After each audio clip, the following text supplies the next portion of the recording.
the parasha of this morning is called Parasha Bo.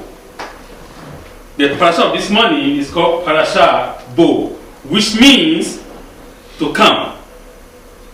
Some people interpret it as go, and some people say, but the actual meaning in Hebrew meaning come.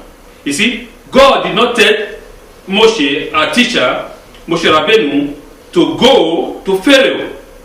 But Adonai Sibaot, the God of our forefathers, the God of Abraham, Isaac, and Jacob, told Moshe Rabbeinu to come to Pharaoh. Does that make sense? If we are to look at it in a grammatical order, to us, to the human sense, it doesn't make sense. How can you say, come to Pharaoh? You see, we try to say, go and meet Pharaoh, go and talk to Pharaoh, right? That is the correct grammar. But in this case, God is telling us another meaning, a very deep, important meaning, which the Holy One, blessed be He, is going to explain for us this morning. Adonai Sibaot, the God of our Father, I repeat again, told Moshe Rabbeinu, our teacher, come to Pharaoh. Why did God say so? And before that, I want to say that I subtitled this Parasha Bo, I subtitled it, The Light That Shines from Darkness.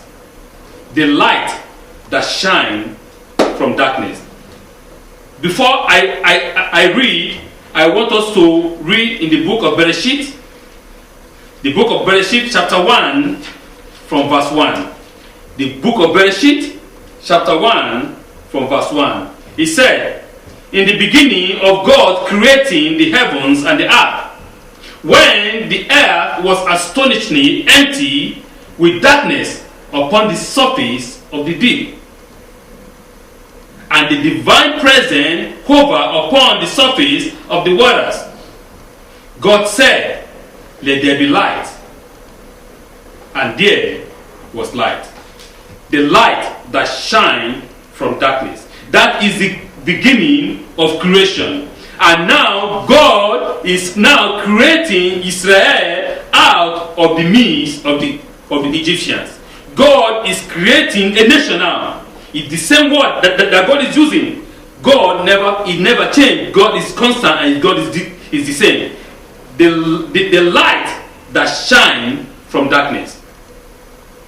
God is bringing to pass a creation of a nation from darkness.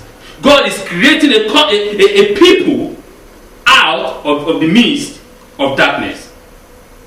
Adonai said to Moshe, come to Pharaoh, for I have hardened his heart and the heart of its servants, in order that I may place my sign, or that I may place this sign of mine in his midst. I repeat again.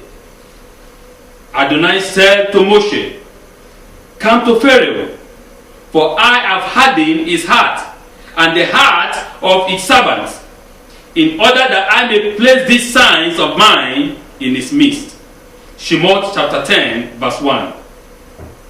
Always, this Parasha Bo is one of my most favorite parasha in the Torah. It shows us that in the first time in the human history, the first time ever in the human history, the heavens take side. The first time in the history of man, God defends. God takes side. God stands by a people He has chosen. God stands by people that He wants to separate, wants to differentiate them from another people. It has never been in the history of creation. God, in the first ever in the history of creation, the Holy One, blessed be He, took side. He took side of the lonely. He took side of those that are being oppressed by the powerful, by the strong, by those who are being oppressed by the so-called tax masters, by those that think that the world is theirs, by those that think that the whole heavens and earth are controlled by their power and by their might. God is telling them that no, that all power in heaven and on earth belongs to me, the Holy One, blessed be He. I have always been troubled by this verse for what may be an obvious reason. The verb that invites Moshe to deliver the last 3 plagues is bow. The verse that invite Moshe Rabbeinu to deliver the 3 last plague is bow, which means come. It should rather have said go, not bow. Why is Moshe now told to come? When I tell someone to come to a place, it means that I am there. The implication of come is that is where Adonai is to be found. And if he is with Pharaoh. Understand what I'm saying? He said, come to Pharaoh. Who is saying, come to Pharaoh? God is commanding Moshe Rabbeinu to come unto Pharaoh. And the meaning, the interpretation thereof is as if God is there with Pharaoh. Because God is saying, come, I'm already there. I'm not going. I'm there. I'm right in Egypt. Come. Your job is not to be afraid. Stand still and see the salvation of the Lord, which is going to perform for you these days. For all these Egyptians that you see, you shall see them no more. For the Holy One shall fight for you, and you shall keep your shalom. He said, do not frighten yourself, for I have hardened his heart and the heart of his servant, so that I may put my sign, this sign of mine, I will put it in the midst of Mizraim. King Shlomo writes in Mishlei, chapter 28, verse 14, Ashrei Adam, praiseworthy is a man who always fears, but he who is stubborn of heart will fall into misfortune. Rabbi Bakhia ben Azel of Spain of the 14th century writes, King Shlomo is instructing in this verse that a person should have a soft heart, that is, the opposite of stubbornness. One should always fear that his deed and action are not up to the standard they should be, and he should introspect regarding where his deed will lead him. The rabbi is saying that a person must have a soft heart.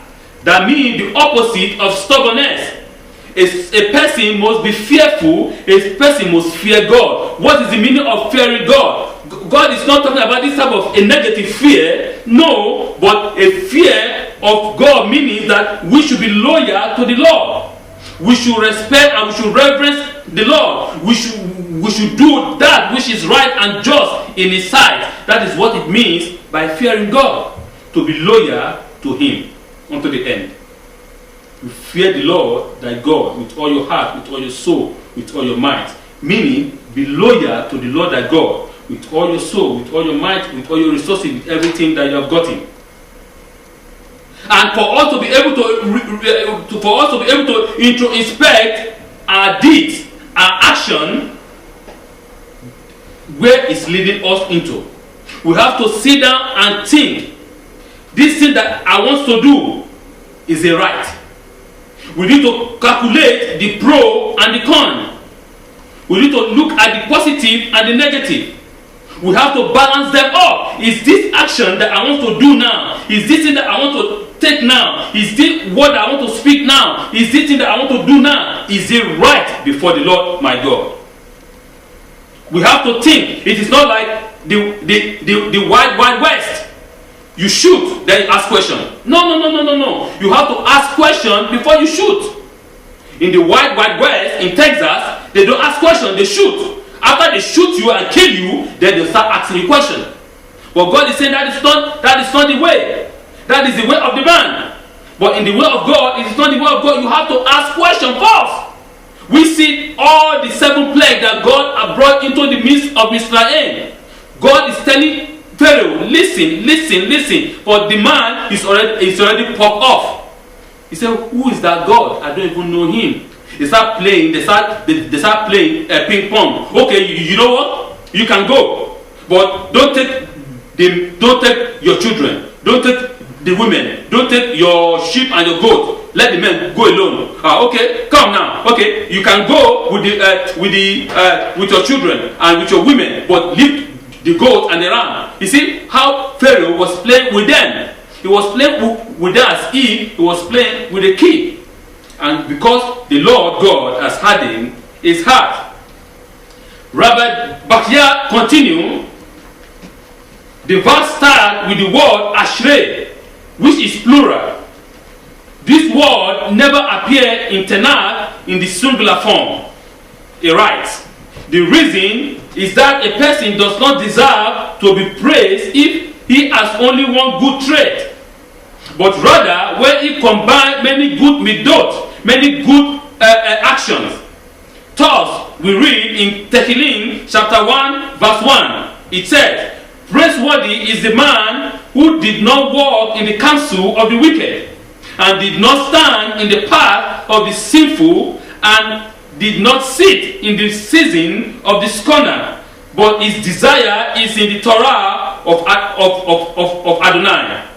We see that the verse listed many good traits of a person who is called praiseworthy. You cannot call yourself a praiseworthy man when your good action is just only one. No. But there must be a complex actions of good trait. That trait it must not just be only one, maybe 1, 2, 3, 4, 5, 6. It's a combination of the whole thing. The trait must be a holistic thing. That's what the Torah is saying.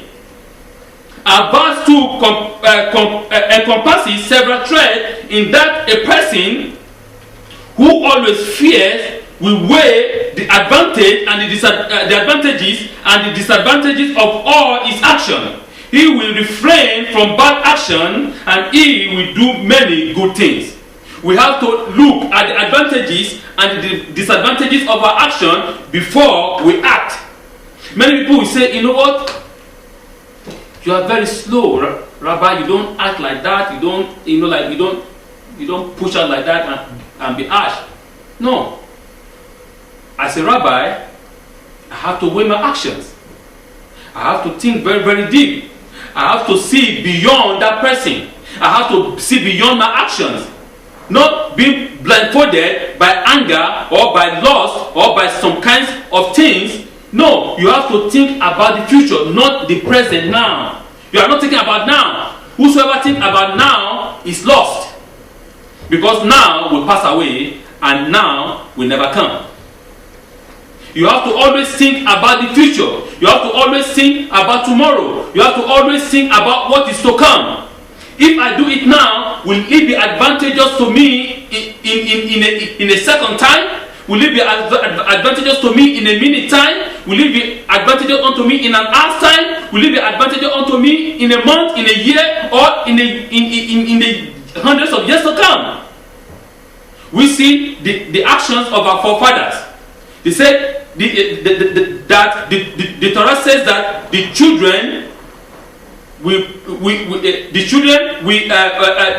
actions of the father tend to come upon the children. We can see that the action of Abraham, Isaac, and Jacob is what we are enjoying now. Because our forefathers followed the Lord with all their soul, with all their mind, with all their resources. And so therefore he's telling us again that whatever we do now, it is not for now, but for the future generations. Why does the verse refer to such a person as Adam rather than each? Rabbi Bakhia explained that Adam comes from the word Adamah, which means earth, and refer to a person's base, less spiritual nature. Praiseworthy is a man who conquers the Adam aspect of his nature. I repeat again, the word Adam means Adamah, which we all know, which means the earth, and which is the base of the human nature. That is the primary thing that man is made of. The flesh, the Adamah, the earth, that is the base, the less spiritual nature of the man. Before Nefesh comes in, that is the basic of a man, the base on what God created man from. And so therefore, he said that praiseworthy is the man that conquer this Adamic aspect of his nature. Because you need to understand that what is the Adamic nature of a man? The Adamic nature of a man is the animalistic part of the man. That animalistic action that doesn't allow you to even think. That when you are annoyed, you just go and avenge. When the Holy One said, if the vengeance is mine, I will repay. When you get upset, you take things, you break it, you destroy things. When you go and start killing, right, for no reason, because you think someone is after you. You think there is no fact. You just think and start begins to kill. You lie. You do some evil things. That is the animalistic nature of a man. But the Torah is telling us that praiseworthy is the man that conquer the Adam aspect of his nature. Remember, we are Adam, and we are souls and spirit. We have intellect, intelligence, and God is asking us, and God is telling us, oh man, do not act on your animalistic action, do not act on your animalistic base, but always act upon your intellect. Always act upon your intelligence. I have given you this intellect for free. It is for you to act upon your intelligence, upon your intellect, not upon that base. We have to grow above that base. The opposite of the praiseworthy person described here is a stubborn person. A stubborn person does not examine his deed. Absolutely no. As described in our parasha and the preceding ones, Pharaoh was stubborn. His punishment, right, Rabbi Bachya, was that even when he wanted to repent, Adonai did not permit him, but instead forced him to remain stubborn. Can you understand that now? It is extremely dangerous. We have to understand this again. I repeat.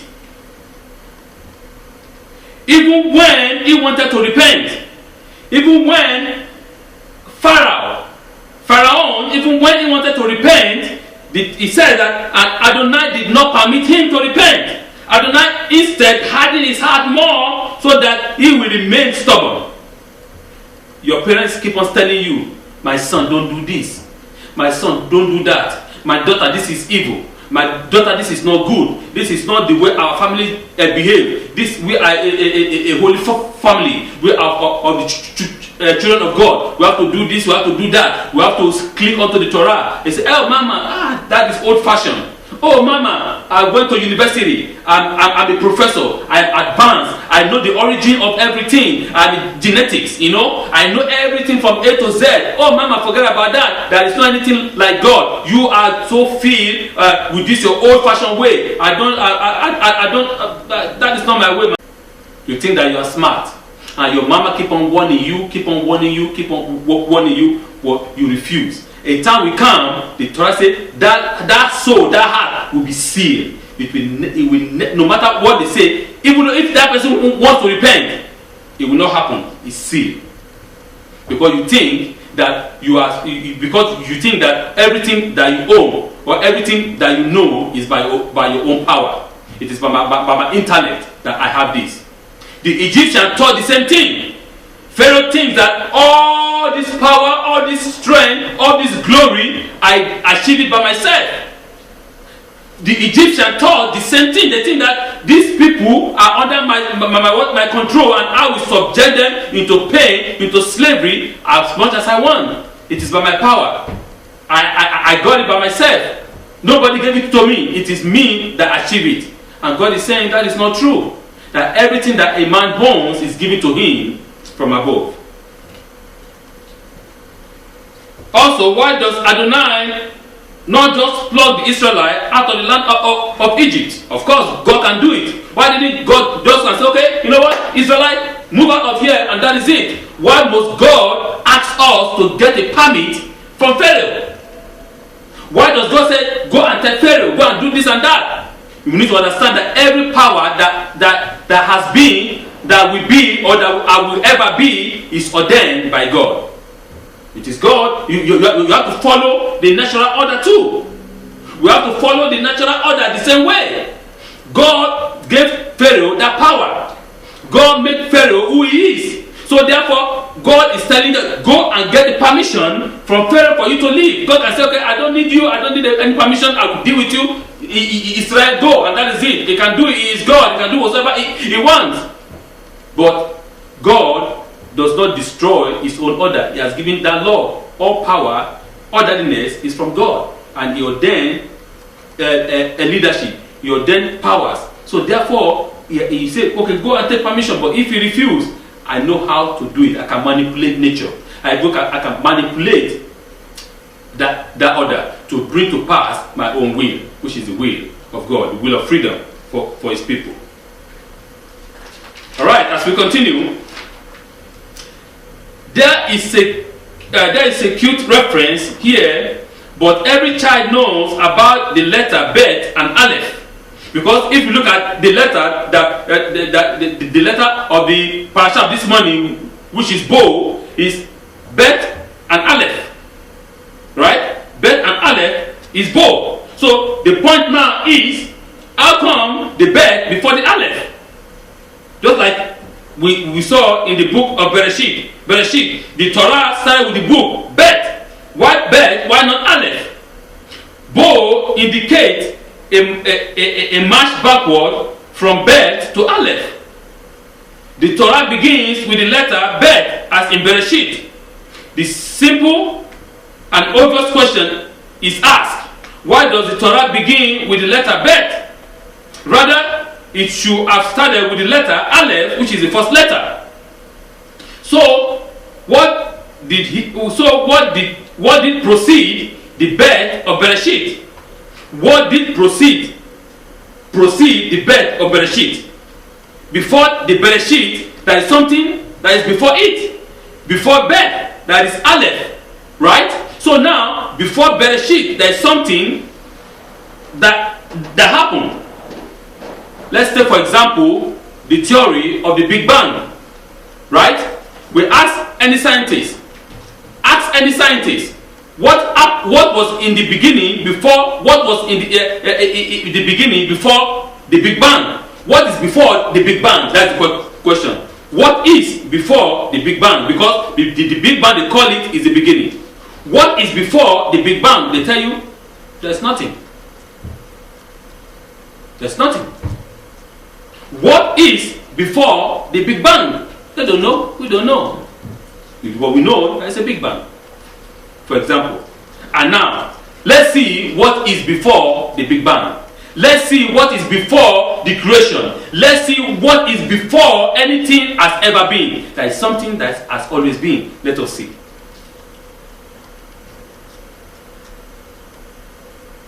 The Aleph of Adon Olam Mashemalach Beserenko Itzinevra, which means Master of the universe, who was king before anything was yet created.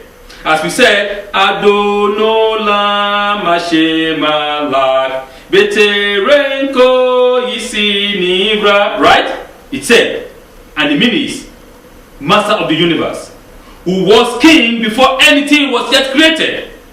Adonai predated creation. The word in Hebrew meaning olam, which means to hide. Olam meaning hidden, something that is hidden. In the creation of a world, Adonai became hidden from open sight.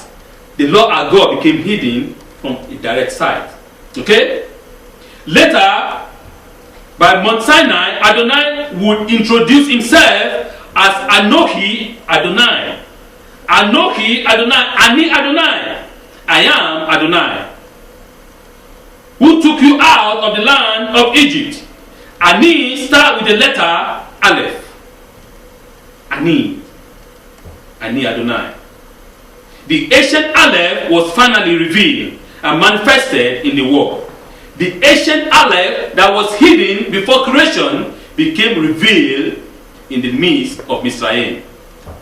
Ani Adonai, Anochi Adonai, I am Adonai, your God, who takes you out of the land of Egypt, who take you out from the land of bondage, from the land of slavery, from the land of pain, from the land of evil. I'm taking you out. So that Ani Adonai became revealed to the world, and it showed Pharaoh that yes, indeed, beside God, there is no any other God except Him alone. Blessed be His name. When Jacob was both excitedly and reluctantly descended to Mizraim, to Egypt, to reunite with Joseph, his son, he was visited by Adonai, and Adonai told him, he is God. Because he said, I am God, the God of your fathers. Do not be afraid of going down to Egypt, for there I will make of you a great nation. God already promised him there. He said, from Egypt, from Israel, I, the living God, the God of our father, the God of Abraham, Isaac, and Jacob, blessed be He, is going to make of Jacob a great nation in Egypt. I, Anoki, Ani, will go down with you to Egypt, and I, Anoki, will bring you up. Bereshit 46, verse 3 to 4. Adonai consoled Joseph that he himself is going down to Egypt. Not only were the Israelites going into exile, but Adonai himself was being confined to exile. Can you see that? Adonai said, I will go down with you to Egypt. Do not be afraid. Because Jacob was thinking, can I go or not? The Lord God revealed to him, came to him and said, do not be afraid. Go, I will go with you. I will be with you. I will bring you, I will make you a nation, and I will bring you up out of the land of Mizraim. So therefore, Adonai together went with us into exile. Adonai together went with us into slavery. Okay? Adonai himself was confined in exile. That Anoki, that Ani, was locked away in the viscosity of this world, in the opaque materialism of Egypt, and imprisoned in the deep darkness of Pharaoh's heart. He's saying that, what I'm saying is, here is it. In the present world, in the world of Mizraim that we are living now, in the world of the American materialism, because America as a country, as a great nation, is another form of Mizraim, it's another form of Egypt. Egypt in different form. He said, the world of materialism, many of us has loved Adonai Sibaot in this confined materialistic world. We have said in our mind, in our soul, that listen, there is nothing than for me to have financial and material prosperity. Spiritualism is at the back. Nobody is even interested in that. Nobody wants to learn and understand what is spiritualism. They don't want to even understand who is Adonai Sibaot. They're not interested. Everybody pursue only about what? About materialistic gain. About financial gain. About, time is money. In North America, time is money. Money. And at the end, most of them, they strike down and die because too much stress. They tell you, you know what? Your age, the retirement age is 65. And now we're going to increase it to 67, right? You think that the government is stupid. They're not stupid because they know with all the stress of life before 67, that the people will be stressed and die. So therefore, there will be no pension. They're not stupid. They have calculated it well because they know that the stress is much. So why can't us use our intellect? Why can't we use our understanding that it is not everything in life is not about materialism. Everything in life is not about money. Everything in life is not about financial prosperity, but about your spiritual prosperity. What is the most important in your life? What is the most important in my life? The most important for the children of Israel in Israel is for them to go out and worship the Lord their God, who has decided to descend down and take them out of the land of slavery. They are fed up, they are tired of that slavery. Are you fed up and tired of your slavery? Are you tired of all your suffering and your pain? The Holy One is saying, come unto me. All ye that are heavy laden, come, I will give you rest. That's what the Holy One is saying. He said, I will take away the burden of Mizraim from you, and I will give you rest. I will take you to the land that flows with milk and honey, and there you shall serve me. I will be your God, and you shall be my people. You are separated people, you see, and the Torah said, and God made a difference between Mizraim and Israel on that day. Many people that say all of us are the same. We are not the same. I say, oh, you said this preacher or this rabbi is a radical man. I'm not a radical man. But I'm telling you exactly what the Torah is saying. We are not the same. No. I disagree with that statement. When people say, oh, we're all children of God. Yes, we're all children of God, but we are not the same. No. The Torah said, I make difference. I differentiated between Mizraim and Israel on that day. On the day that God struck the firstborn of Mizraim, of Egypt. And in Israel there was peace. In Israel there was light. And in Egypt there was darkness. God differentiated them. It was completely clear. It was completely clear that if you serve the living God, if you praise the living God, if you worship the God of Abraham, Isaac, and Jacob, there will always be a light in your life. And those that does not serve him, there will always be darkness in their life. And so don't let anyone come because they tell you it's a political correctness now. We're all the same. We're not the same. There is differences. God made his home, and those that would not serve him will face darkness.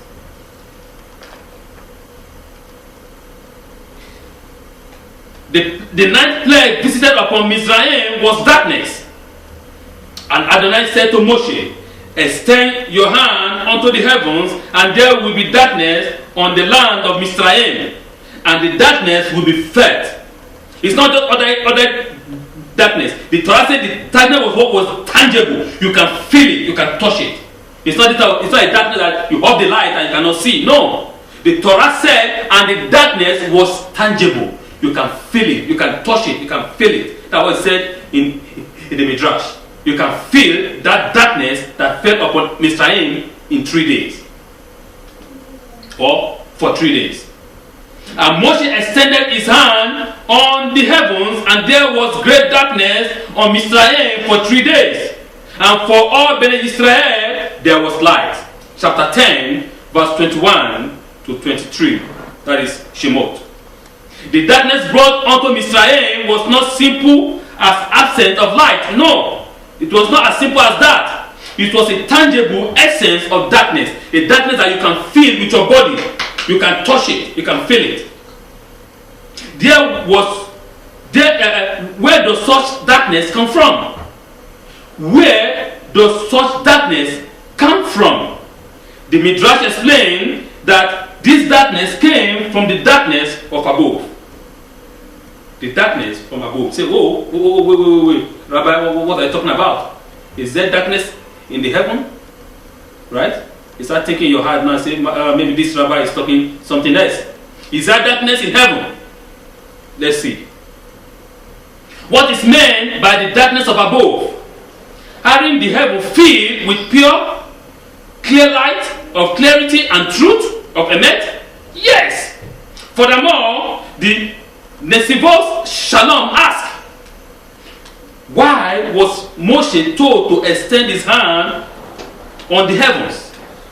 Why did the Lord God told Moshe, extend your hand on the heavens?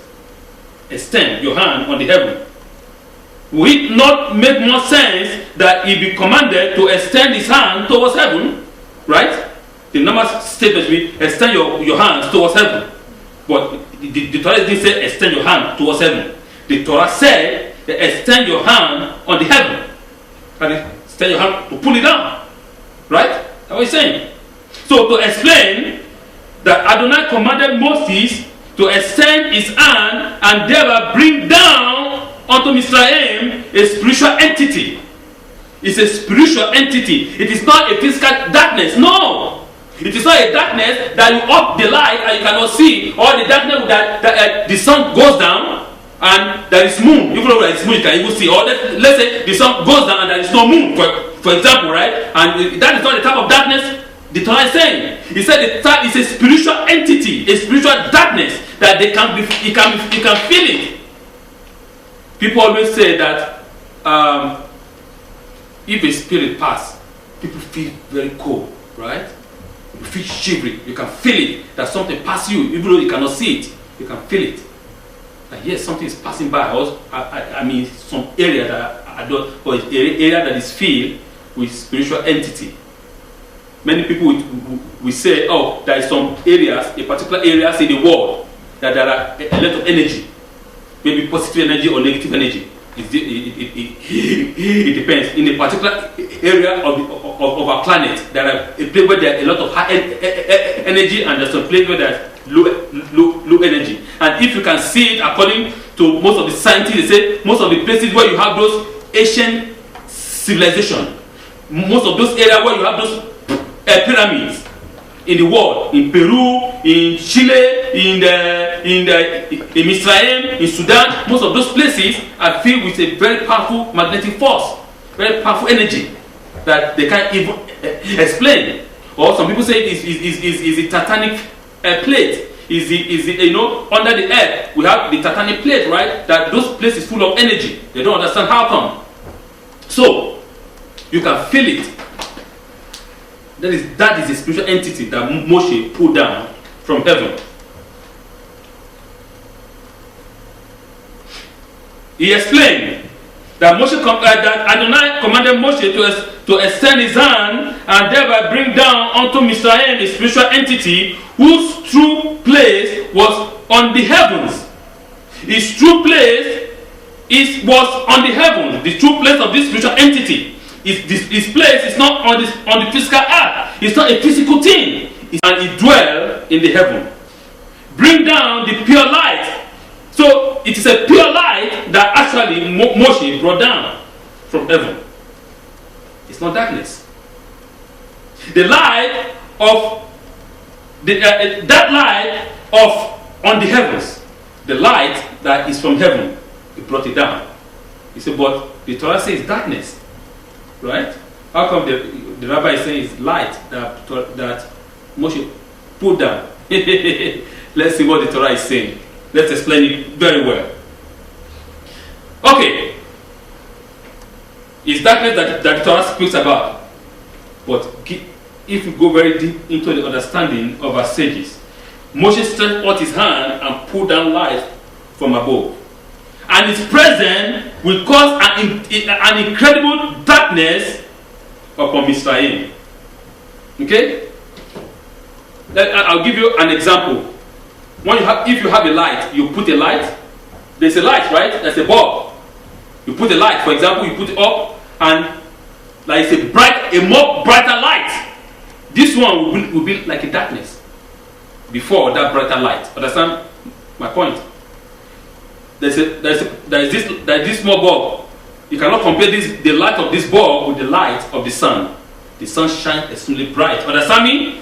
So this small light that you see become a darkness before the sun, because the power of the sun is enormous. So now, using that interpretation, Moshe brought down enormous energy, a powerful energy, and to the Mizraim, to the Egyptians, it became darkness, because the Egyptians had that darkness in their soul.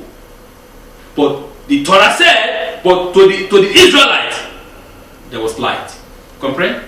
Understand that now. How come that in one part is darkness, and in one part in Goshen, where the Israelites live, there was light? Because the people of Israel are filled with light. So to them, the light that Moshe brought down, the spiritual entity that Moshe brought down, was a light unto them. But to the Mizraim, because they are evil, they are evil people, they cannot see light, it became a darkness unto them, and they can feel it, tangible darkness. Can we understand that? So, that is what the Torah is saying. The Rambam, let's see what Rambam said, to explain it more clearer, if you don't understand it more. Rambam writes that as the physically healed taste sweet as bitter, and bitter as sweet, so too the spiritually healed enjoy false notion and abhor the truth and good part. As somebody who is physically healed tastes bitter as sweet, or sweet as bitter, because in that, it's healed. So therefore, it's the same thing in the spiritual world. Those that are spiritually healed, we take light as darkness. To them, light is darkness because they are sick in their head. But to those who are truthful, to those who are what? Who are just, it is a light. A pure light. A beautiful light. Because those people that think that they are smart, just like the Egyptians. I am smart, I am the all-powerful Pharaoh. All this power, I got it by my power, by myself. Nobody gave it to me. I fight for it, I got everything by my own power. Not knowing that everything that a man has, the Torah says, give it to him from above. There's nothing that is yours, my friend. And to those who are looking on the internet, there's nothing that is yours. Understand that. Get that clear in your mind. There is nothing that is yours. You have nothing. Understand that. Get that principle clear. There is nothing that is yours. Everything that you have is given to you temporarily from above. For you to keep. Even though your children, even though your wife is given to you, you are what? You are kind of a caretaker. Understand that? A caretaker, someone that takes care of another thing. God gave them to you. God give you your wife and your children for you to take care of them. They are not yours. They belong to Him. Blessed be He. You have not your house. I say, this is my house. It is not your house. It is given to you for you to take care of it. You are a caretaker of it. It's for a time, because that house is not eternal. You are not going to live there eternally. That's the point. You will depart. All the money in the world that you think that you accumulate, all your Swiss bank account, all your bank account in the Bank of New York, all your bank account in the Bank of England, will not save you. They are temporary. All your gold that you save and save and save, another person will come and spend it, not you. That was the Torah is saying. Everything is temporary. Nothing is eternal. Nothing is yours on this physical world. Only your soul on that day. What will it be? What will you be saying? Oh, I'm sorry. Oh, are you like Pharaoh? Pharaoh taught everything to him. He gained, or is by his wisdom or by his power. No. Even though the wisdom that you said that you have, your intellect is given to you by him. It's not yours. So why must you be proud? Why must you be pompous? No. You have nothing to be proud about. You can only be proud about Him who gave us all things. Blessed be His name. Why must we be proud? Why must we say other people look other people down? You know, these are my slaves. No. He who make a slave, make the rich man. He who make someone that is not smart, make the one that is wise. Is God. He can do all things.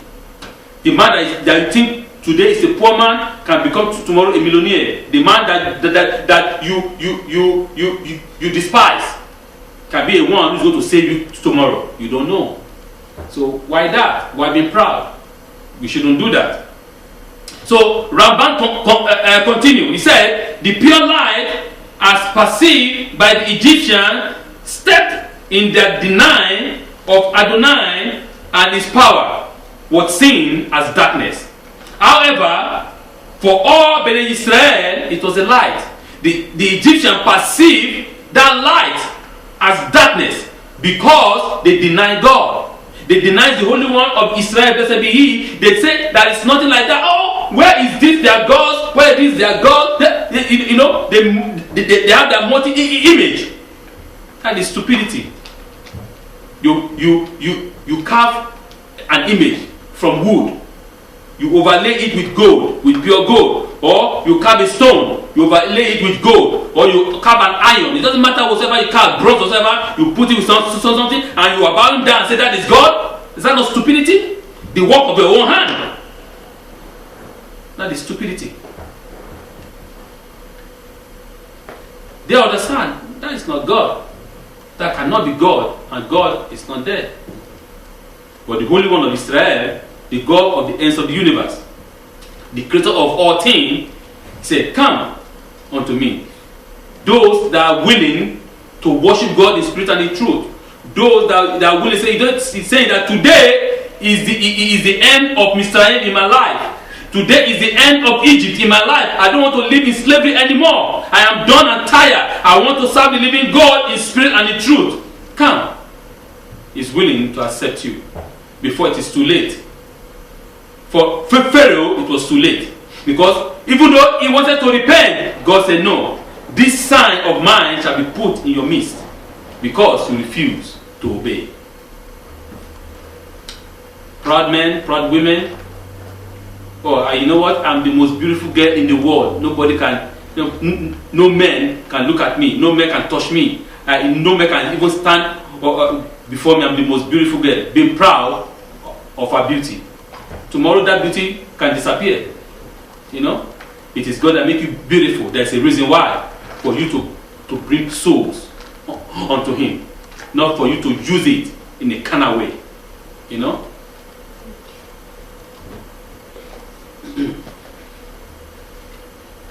It is from that unlikely hidden place that Adonai declared to Moshe, Bo, come. The Zohar says, there is no light like the light that comes from darkness. And so, that which will emanate from the more dismal and dark place in the world is the brightest light.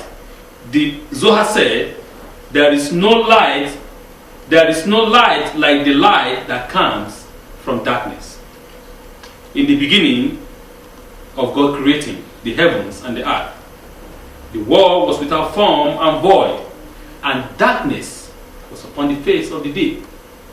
And God said, let there be light, and there was light. Now God is saying, God forged Israel from darkness of Egypt. He gave them light and established them as light to the world. That they should bear that light, the forebearer of the light, so that the whole human being, the whole human race will see that yes, the Lord, He is God. So that we will come before God and serve Him, join Israel, that will be engraved in the tree of Israel. That will be engraved in the tree of Abraham, Isaac, and Jacob. And we will all have what we all have life. For in that tree is life. And that tree is what I'm holding here. Is the Torah. The tree of life. Is a tree of life to those who take hold of it. And all its parts are peace. All its parts are pleasantness. All its parts are peace. Whosoever comes unto the Torah will find peace. His ways are ways of shalom. What God is talking about, come unto me. Yeshua said, the same said, I will not eat of this Pesach again until the world to come. That means that in the world to come, we are going to eat the final Pesach. The final Pesach is in the world to come. Remember, he said the final Pesach is in the world to come. On that day we all rejoice because we will all be redeemed from the power of the enemies. Every soul, because also shall rise on the last day, and they will be redeemed, and they will be the final Pesach. So God is telling us, let us come. Yeshua is telling us, come.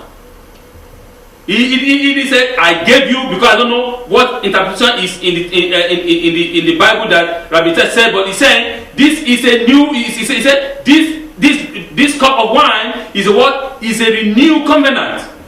He didn't say a new covenant. And some people that say it's a new covenant. That is nothing like a new covenant. I repeat myself. The covenant is of old.